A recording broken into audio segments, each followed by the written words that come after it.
What's up, guys? This is Boot Banter. Back with another video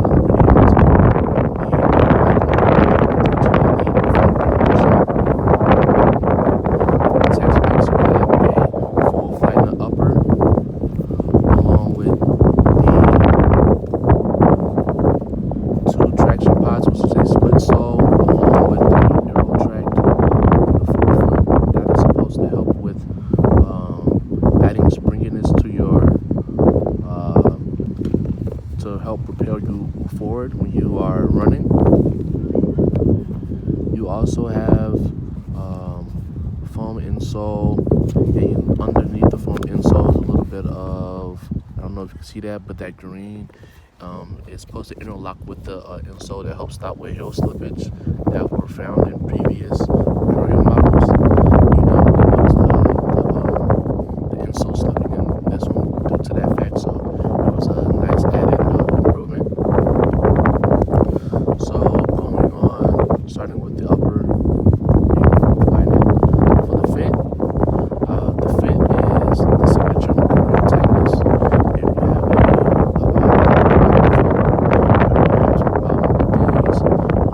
have a wider foot, and it took me a little bit to break those in. I would say that the breaking is not that bad.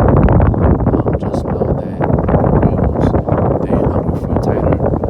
It is not a wide foot friendly boot. For me, it took about, I would say, about 5 wears, and I actually put these in the oven for at 175 for 15 minutes, and I took them out, put them on my feet, and that helped mold the boots to my foot a lot quicker than if I were to do it just by going to the field and doing keep me ups and jogging. So I would say that, like I said, these may not be the ones for you, but once they break in, they're pretty nice. For the touch, I would say that the touch is very thin. It is one of the thinnest on the market, but I would like to say that compared to past Mercurials, it is not one of the thinnest. I believe the title for thinnest Mercurial goes to the Vapor 8 that has a razor thin touch, a touch that for somebody that likes leather boots like myself, I really was surprised and actually came to really like that touch. For me, the Vapor 8 is the gold standard for a speed boot. So when it comes to comparing other, I guess, later Mercurials to that one, I have yet to find a Mercurial that has a thin touch like the Vapor 8. For better or for worse, if you think that a speed boot should have a super thin touch, then you're gonna feel like me and think that this is really good but not the best. But if you don't like a thin touch, you should still, I think you will still kind of like these. These are really thin, but they're not extremely thin. They're not paper thin. So just know that when you're going out to buy these. Price is $250. Yeah, $250 for these and $275 for the Superflies. For pretty much the same performance. So for the comfort, I would say pretty comfortable after you break them in. I would say 5 wears. You do not want to go and play with these in a game or try and do a lot of fast running or turns of direction, because the heel, it fits really tight. There's not a lot of padding in there. It's enough padding for them to be comfortable. It's enough padding for them so that you don't have any super, I guess, big blisters from lack of padding. But just know that if you go into do a lot of high speed runs or something like that, and these are not broken in, you will get some blisters. I avoided that by just taking my time. Going back to the traction, the sole plate construction, this is that the green shoulder board, basically, that runs on the inside of the boot, acts as the stiffening part for the sole plate, so that it isn't flimsy and things of that sort. So the stiffness is not coming from these two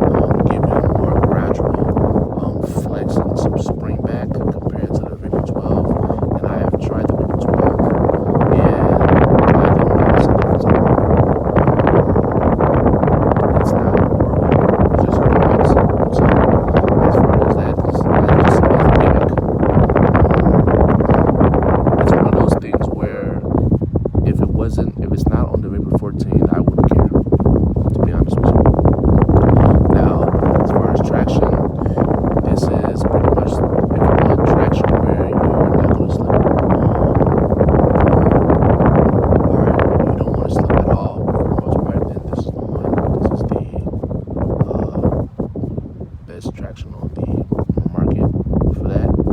Just know that you're not gonna have a lot of twisting and turning maneuverability because this is a bladed sole plate. If you want to be agile and to have maneuverability and stuff in rotation, you need to go get a conical slot plate like on the TMOs. But as far as this one, the studs are pretty long. They say that they're a little bit longer from the 12, and I believe them. I think these are they're not super longer than the 12, but they are maybe maybe half a centimeter or so longer than the 12. This is a sole plate or stud pattern that you do not want to use on turf. If you use this on turf, you run a high risk of hurting your knees and hurting your ankles. And I'm talking about career ending. You get caught in the turf, somebody bumps you, and your knee turns, but your lower leg doesn't. Type of injury. So trust me when I say, do not use this on turf. Older Mercurial sole plates, you weren't supposed to use on turf, but you could get away with them because they weren't as aggressive as this. They were aggressive, but they were not as aggressive as the sole plate. So if you use these and you hurt your knee, it's on you. Because this is the most aggressive Mercurial sole plate to date. This is more aggressive than super flat floor, more aggressive than Vapor 8, more aggressive than Vapor 6, Vapor 5, all of those. So just know that I warned you before you get it. You need to try and get the AG sole plate. If you love the Mercurial, if you like the Mercurial, take a look into some I love these, but you know that you play on turf and on grass. I suggest you get the AG Pro sole plate. It can be found on Nike's website, or they have a couple miscellaneous pairs on eBay, or you need to go to a Nike outlet, or try and ask one of these boot guys on eBay, not eBay, on Instagram as a last resort and see if they can find you a pair with the AG sole plate. The AG sole plate is really good. As you can see, Neymar, who used Nike, he used to use it a lot because the length of the AG sole plate, it has conical studs, and the studs are long enough where you can get away with using them on grass and on turf. So I would recommend that. The Insole is supposed to be Nike's, I think they're still using Nike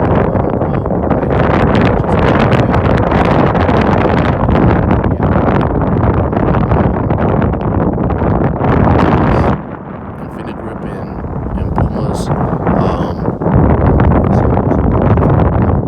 don't know what Nike was doing when they talk about Nike Grip. I think it's one of their biggest fails. Going back to the boot, like I said, traction 10, touch 9. Reason why I don't give it a 10 is because this upper that I've ever had.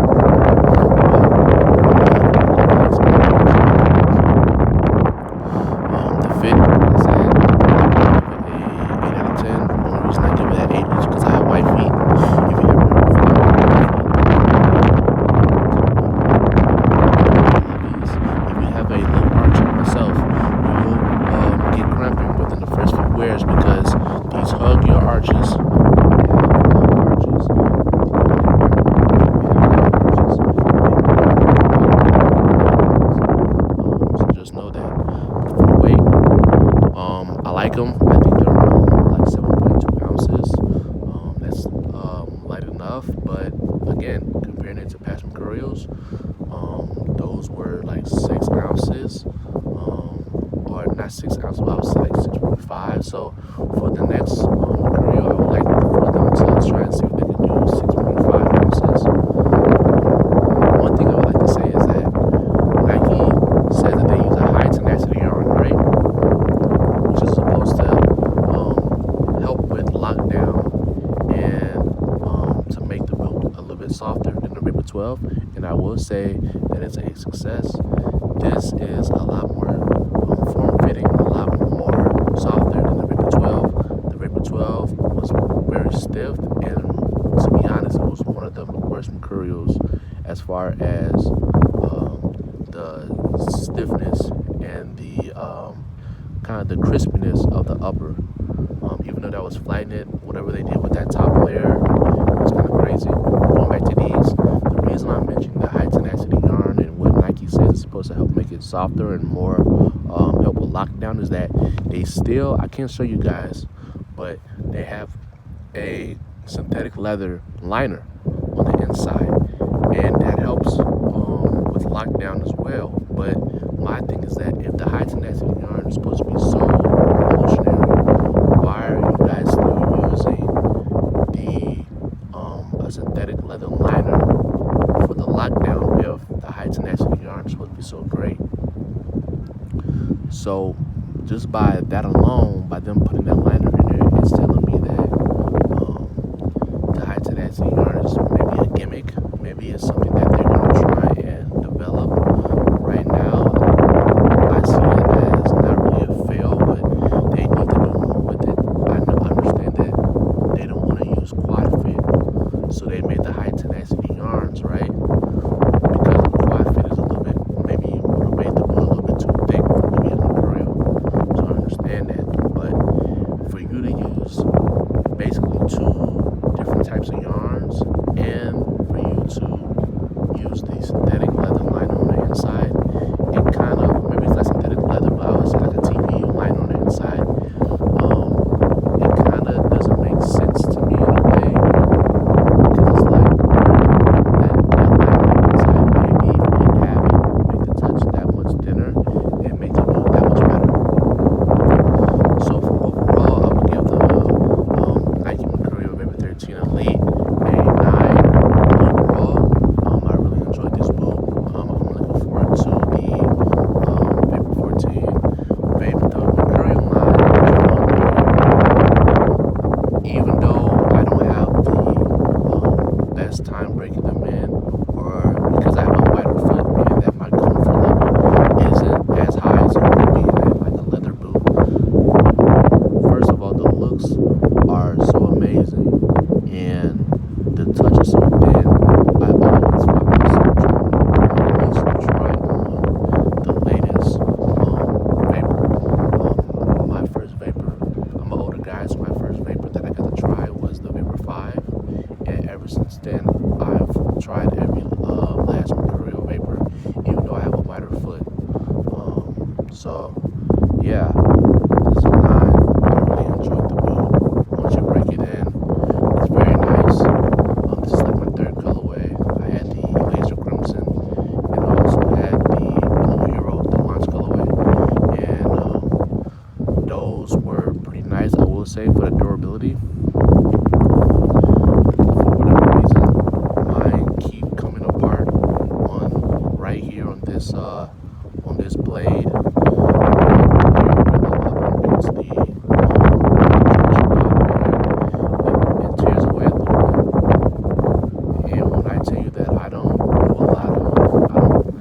Played a lot of games this year because of quarantine, and I'm not a super aggressive person with my boots. I'm somebody that I clean my boots almost every time I play. If I really had to, I could almost take any boot off the market and use it for a season or more, and they will look almost brand new because I don't do a lot of slide tackles. I'm not a soft player, but I'm just someone that I don't put a lot of abuse on my boots all the time. Plus, I have some that I can put in rotation, so they're not going to be thrashed every day and have the durability wear out on me. For whatever reason, the Vapor 13, they have a little bit of a durability problem on here. And personally, I just wish that they would go back to a single sole plate, because for this, you're wasting more money to do this type of construction, and you're wasting more material to do this construction, because one, you have to pay more for the Flyknit, because now you're wrapping it 360 degrees. That's Nike's old famous Vapor 360, right? Well, just know that they're paying more money for them to wrap all